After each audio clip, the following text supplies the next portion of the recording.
इस क्लास में हम बात करने वाले हैं एड्रिनल ग्लैंड के बारे में। एड्रिनल ग्लैंड की अगर हम बात करते हैं तो जो एड्रिनल ग्लैंड होता है वो एक प्रकार का एंडोक्राइन ग्लैंड होता है। ठीक है, एंडोक्राइन ग्लैंड होता है। अब अगर इस एंडोक्राइन ग्लैंड की बात करते हैं, ये एंडोक्राइन ग्लैंड पाया कहाँ जाता है, इसके लोकेशन की बात करते हैं। जो एक इंसान का किडनी होता है इस तरीके का, ठीक है, जो एक इंसान का किडनी होता है, इस किडनी के ऊपर अगर देखते हैं दोनों साइड, ठीक है, इस किडनी के ऊपर देखते हैं तो इस साइड से एक टोपी के जैसी संरचना पाई जाती है, और इस टोपी के जैसी पाई जाने वाली संरचना को ही हम एड्रिनल ग्लैंड के नाम से जानते हैं।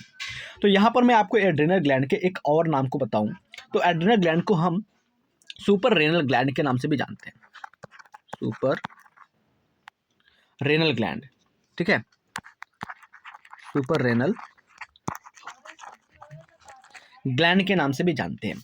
इसके अलावा अगर हम बात करते हैं साथियों, जो एड्रिनल ग्लैंड होता है उस एड्रिनल ग्लैंड से बहुत सारे हार्मोन निकलते हैं। ठीक है, एड्रिनल ग्लैंड से क्या होता है, हार्मोन निकलता है।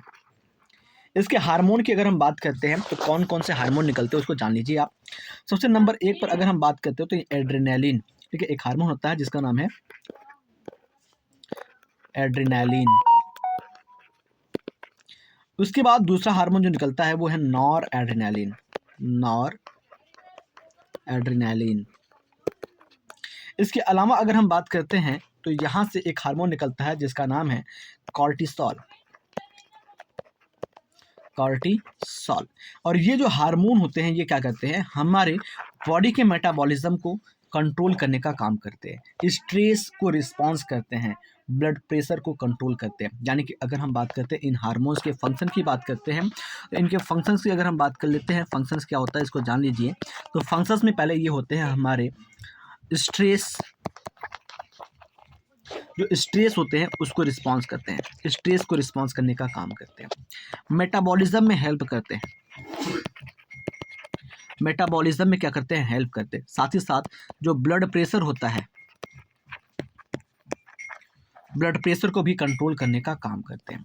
तो दोस्तों आज के इस लेक्चर में हम एड्रिनल ग्लैंड की स्ट्रक्चर, हार्मोन्स और फंक्शन को एनसीईआरटी के अनुसार लाइन बाय लाइन कॉन्सेप्ट से लेकर के क्लियरिटी तक पूरी तरह समझेंगे। चलिए शुरू करते हैं आज के इस क्वेश्चन को, आज के इस एड्रिनल ग्लैंड टॉपिक को, जहां पर हमने जो आपको adrenaline, nor adrenaline, cortisol hormone बताया है, इसके फंक्शन बताया है, इसके स्ट्रक्चर को पढ़ेंगे और एक एक पॉइंट को बारीकी से देखेंगे, एनसीईआरटी क्या कहती है उसको समझेंगे।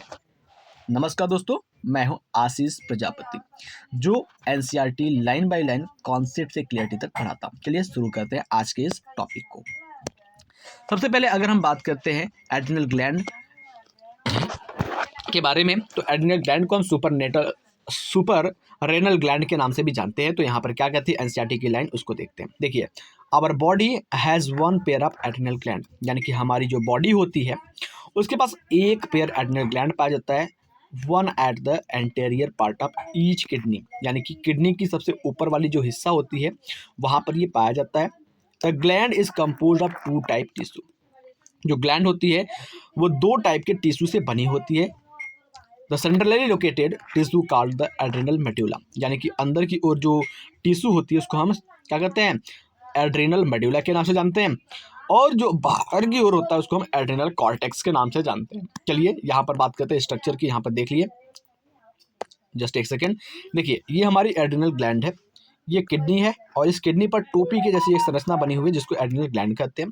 इस एड्रिनल ग्लैंड के अगर स्ट्रक्चर को देखते हैं, यहाँ पर क्या कह रहा है कि एड्रिनल जो होता है, एड्रिनल ग्लैंड जो होता है वो 2 प्रकार के टिश्यू से बना होता है। जो इसका सेंट्रली लोकेटेड टिश्यू होता है, यानी कि अंदर की ओर जो स्थित टिश्यू होता है, यानी कि ये वाली हिस्से की बात करें, ये जो हिस्सा है इस हिस्से की बात करते हैं तो ये बना होता है एड्रिनल कॉर्टेक्स के। किसके बना होता है, एड्रिनल कॉर्टेक्स का बना होता है, सॉरी उल्टा हो गया।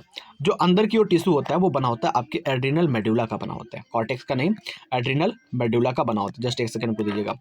हाँ देखिए, यहाँ पर जो अंदर की ओर टिश्यू होता है वो क्या होता है, एड्रिनल मेडुला का बना होता है, और ये बाहर की ओर, ये जो इस तरीके से दिखाई दे रहा है, ये बाहर की ओर जो बना हुआ टिश्यू होता है, ये बाहर की जो लेयर होती है वो एड्रिनल कॉर्टेक्स से बनी होती है। तो यहाँ पर आपको 2 चीज़ें समझना है कि जो एड्रिनल ग्लैंड होती है, एड्रिनल ग्लैंड जो होती है वो 2 प्रकार के टिश्यू से बनी होती है। पहला होता है एड्रिनल कॉर्टेक्स, एड्रिनल कॉर्टेक्स होता है, और दूसरा क्या होता है, एड्रिनल मेडुला। तो एड्रिनल मेडुला जो होता है वो अंदर की लेयर होता है, एड्रिनल कॉर्टेक्स जो होता है वो क्या होता है, बाहर की लेयर होती है। तो आई होप आप इस चीज़ को अच्छे तरीके से समझ पा रहे होंगे। चलिए आगे चलते हैं, एनसीईआरटी की लाइन क्या कहते हैं उसको समझते हैं। यहाँ पर देखेंगे, देखिए under reproduction the hormones by the adrenal cortex altars, यानी कि रिप्रोडक्शन के कंडीशन में क्या होता है, जो हार्मोन्स होती है एड्रिनल ग्लैंड के द्वारा क्या होती है वो अल्टर हो जाती है। Carbohydrate metabolism causing the acute weakness, जो कार्बोहाइड्रेट मेटाबॉलिज्म होती है वो क्या करती है, एक्यूट वीकनेस, बहुत ज़्यादा कमजोरी उत्पन्न कर देती है। And fat is leading to the disease called the Addison disease, यानी कि अगर हम बात करते हैं जो कार्बोहाइड्रेट की मेटाबॉलिज्म होती है वो एक्यूट वीकनेस कर देती है, और जो फैटी एज होती है उसको कहते हैं हम क्या, एडिशन डिजीज के नाम से जानते हैं। ठीक है, आई होप आप इस चीज़ को अच्छे तरीके से समझ पा रहे होंगे, और अगर जो चीज़ें आपको नहीं समझ में आ रही तो कमेंट करिएगा, मैं वहाँ पर सारे डाउट्स क्लियर करने की पूरी प्रयास करूँगा। चलते हैं आगे की ओर, आगे की ओर क्या कहता है वो भी देख लीजिए। द एड्रिनल मेडुला, अब अगर हम बात करते हैं जो आपकी ग्लैंड होती है, एड्रिनल ग्लैंड होती है वो दो प्रकार के टिश्यूज से बनी होती है, एक एड्रिनल मेडुला और एक एड्रिनल कॉर्टेक्स की बनी होती है।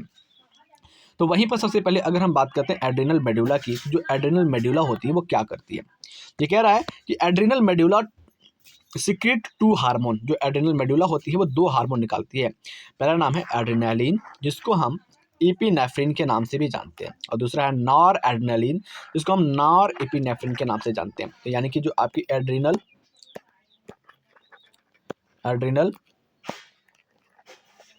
मेडुला है ये दो हार्मोन निकालती है, कौन सा, एक आपका एड्रेनालिन निकालती है,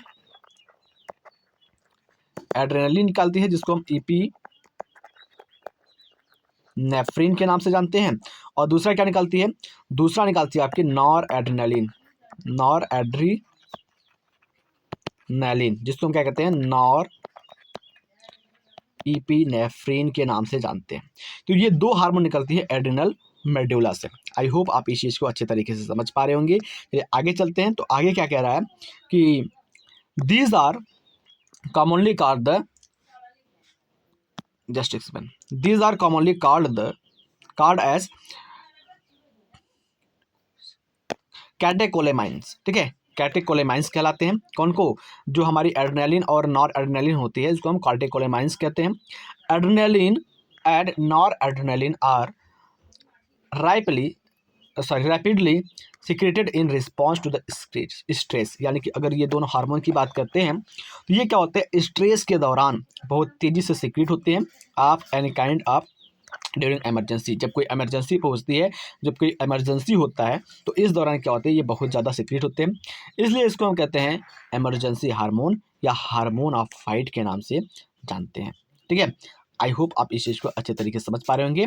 जो आपकी एड्रेनालिन या नॉर एड्रेनालिन होती है जिसको एपिनेफ्रिन और नेफ्रिन कहते हैं, ठीक है, एपिनेफ्रिन और नॉर एपिनेफ्रिन कहते हैं, इन दोनों को हम स्ट्रेस हार्मोन या इमरजेंसी हार्मोन या हार्मोन्स ऑफ फाइट के नाम से हम जानते हैं, या हार्मोन्स ऑफ फ्लाइट के नाम से जानते हैं। दिस हार्मोन्स इंक्रीज अलर्टनेस, ये हार्मोन क्या करते हैं, अलर्टनेस को इंक्रीज करते हैं, पिपलरी डिलेशंस को। ठीक है, इसके अलावा अगर हम बात करते हैं तो राइजिंग ऑफ हेयर्स, और ये बालों को राइज करने में मदद करती है, स्वेटिंग एटीसी, बहुत सारी चीज़ों के लिए काम करती है। बोथ हार्मोन, ये दोनों हार्मोन एड्रेनालिन और नॉट एड्रेनालिन क्या होते हैं, इंक्रीज होते हैं the heart beat.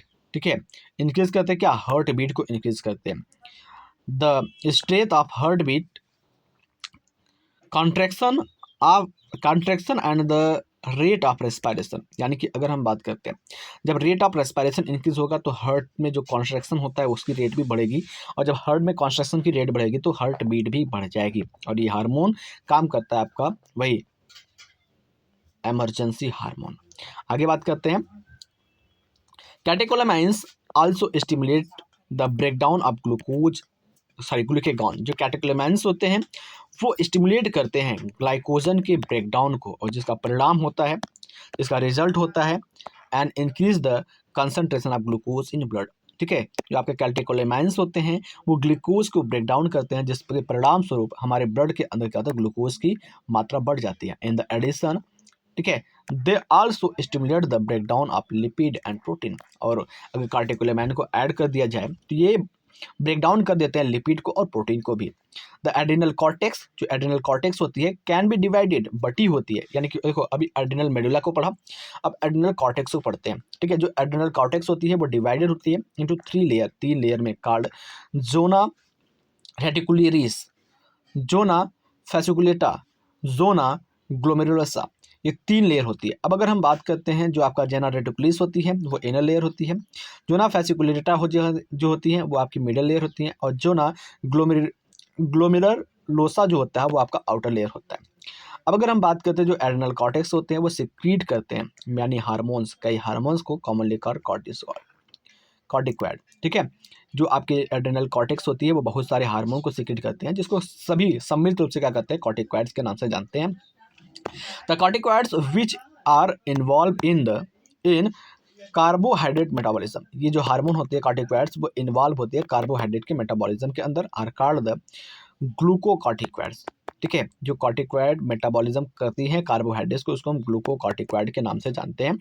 In our body, हमारे बॉडी में cortisol is the main corticoids, हमारे बॉडी में जो कॉर्टिसॉल हार्मोन होता है वो मेन ग्लूकोकॉर्टिकॉइड्स होता है।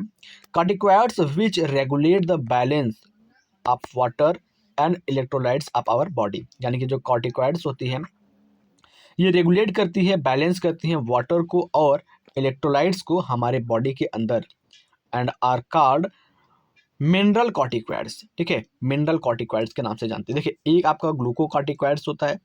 ठीक है, ग्लूकोकॉर्टिकॉइड्स आपके कार्बोहाइड्रेट की मेटाबॉलिज्म में मदद करती है, और जो आपकी मिनरल कॉर्टिकॉइड्स होती है वो आपके बॉडी में वाटर और इलेक्ट्रोलाइट को बैलेंस करने का काम करती है।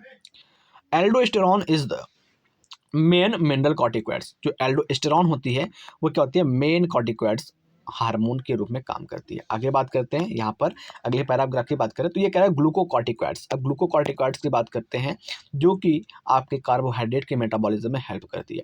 तो ग्लूकोकॉर्टिकॉइड्स स्टिमुलेट द ग्लूकोजेनेसिस। ठीक है, ग्लूकोकॉर्टिकॉइड्स क्या करती है, स्टिमुलेट करती है ग्लूकोजेनेसिस, यानी कि ग्लूकोज को ब्रेक डाउन करने की प्रोसेस। लाइपोजेनेसिस, लिपिड को भी ब्रेक डाउन करने की प्रोसेस। ठीक है, प्रोटियोलाइसिस। ठीक है, देखो लाइपोलाइसिस और प्रोटियोलाइसिस, ठीक है, इन दोनों को ब्रेक डाउन करने का काम करती है, and inhibit the cellular uptake and utilisation of the amino acid, cellular uptake को और एमिनो एसिड के यूज करने की प्रोसेस को भी ये इंक्रीज करती है।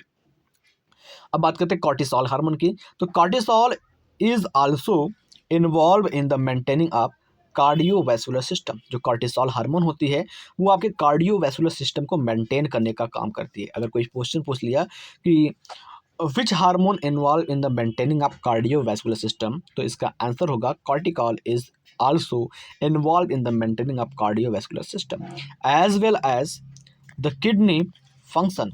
ठीक है, कॉर्टिसोल जो होती है वो कार्डियोवैस्कुलर सिस्टम को मेंटेन करती है, और साथ ही साथ किडनी के जो फंक्शन होती है उसको भी मेंटेन करने का काम करती है। आई होप इतने चीज़ को आप अच्छे तरीके से समझ चुके होंगे। आगे बात करते हैं, ग्लूकोकॉर्टिकॉइड की बात करते हैं। तो ग्लूकोकॉर्टिकॉइड, और इसके बाद अगर हम बात करते हैं पार्टिकुलरली जो ग्लूकोकॉर्टिकॉइड्स होते हैं वो पार्टिकुलरली कॉर्टिसोल प्रोड्यूस करते हैं एंटी इन्फ्लामेटरी रिएक्शन। ठीक है, ये आपके जो ग्लूकोकॉर्टिकॉइड होते हैं और आपके जो कॉर्टिसोल होते हैं, ठीक है, ये दोनों क्या करते हैं, एंटी इन्फ्लामेटरी रिएक्शन को इंक्रीज करते हैं, और ये सप्रेस करते हैं इम्यून रिस्पांस को, और इम्यून रिस्पांस को भी सप्रेस करने का काम करते हैं। आई होप आप इतने चीज़ों को अच्छे तरीके से समझ पाए होंगे। आगे बात करते हैं कॉर्टिसोल की बात करते हैं। तो कॉर्टिसोल क्या करती है, स्टिमुलेट करती है आरबीसी प्रोडक्शन को। कॉर्टिसोल जो होती है वो क्या करती है, आरबीसी प्रोडक्शन को स्टिमुलेट करती है। उसके बाद हम बात करते हैं एल्डोस्टेरॉन की। एल्डोस्टेरॉन क्या करती है, एक्ट करती है mainly at the renal tubules. जो आपकी एल्डोस्टेरॉन होती है वो रेनल ट्यूबल्स के ऊपर एक्ट करती है। अब रेनल ट्यूबल्स कहाँ पाई जाती है भाई, तो रेनल ट्यूबल्स को देखने के लिए आपको किडनी के अंदर की संरचना देखनी पड़ेगी। ठीक है, वहाँ पर जाएंगे तो वहाँ पर ये क्या करती है, एल्डोस्टेरॉन हेल्प करती है एंड स्टिमुलेट करती है reabsorption of the sodium. Sodium ion और वाटर को हम क्या करते हैं, जो आपकी रेनल ट्यूबल्स होती है वो एब्जॉर्ब करती है। ठीक है, और वहाँ पर काम करता है एल्डोस्टेरॉन हार्मोन, और एक्सक्रीशन करती है पोटेशियम का और फास्फेट आयन का। पोटेशियम और फास्फेट का क्या करती है, एक्सक्रीशन करती है, और वहीं पर पोटेशियम सोडियम और वाटर का क्या करती है, रीएब्जॉर्प्शन करती है renal tubules in the presence of aldosterone hormone. This aldosterone help in the maintenance of the electrolytes, body fluid volume osmotic pressure and blood pressure. जो आपकी एल्डोस्टेरॉन होती है वो मदद करती है आपके बॉडी में मेंटेन करने के लिए इलेक्ट्रोलाइट्स को, बॉडी फ्लूइड वॉल्यूम को, ऑस्मोटिक प्रेशर को और ब्लड प्रेशर को। आई होप इतनी चीज़ें आप अच्छे तरीके से समझ पा रहे होंगे। Small amount of androgenic steroid, कुछ मात्रा में एंड्रोजेनिक स्टेरॉइड जो होते हैं आर आल्सो सिक्रेट किए जाते हैं बाय द एड्रिनल कॉर्टेक्स के द्वारा, which play a role in growth of axial hair, जो कि हेल्प करता है आपके एक्सियल हेयर यानी कि आपके शरीर में बालों को बढ़ाने के लिए।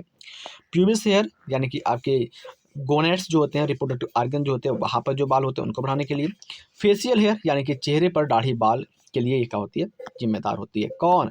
एक थोड़ा सा हार्मोन निकलता है जिसको हम कहते हैं एंड्रोजेनिक स्टेरॉइड्स। ठीक है, एंड्रोजेनिक स्टेरॉइड्स जो होता है वो आपके हेयर ग्रोथ के लिए मदद करता है। आई होप आप इस चीज़ों को अच्छे तरीके से समझ पा रहे होंगे, और जो भी चीज़ें मैंने अभी आपको बताया है वो सारी चीज़ें 15 से 16 मिनट में आपको अच्छे तरीके से समझ में आ गई होगी। अगर थोड़ा सा भी कोई डाउट है तो आप उस डाउट को हमें कमेंट करके पूछ सकते हैं। और इसी के साथ मिलते हैं हम आपसे अगले क्लास में। अगर आप चैनल पर नए हैं, पहली बार आए हैं, तो चैनल को सब्सक्राइब करिएगा और अपने दोस्तों के साथ शेयर ज़रूर करिएगा, क्योंकि आपके दोस्तों के साथ शेयर करेंगे तो उनको भी पता चलेगा कि हाँ, एनसीईआरटी लाइन बाय लाइन कोई कॉन्सेप्ट से लेकर के क्लियरिटी तक पढ़ाता है। चलिए मिलते हैं आपसे अगली क्लास में, जहाँ पर पढ़ेंगे हम पैंक्रियाज ग्लैंड के बारे में। तब तक के लिए जय हिंद, जय भारत, बने रहिए हमारे साथ।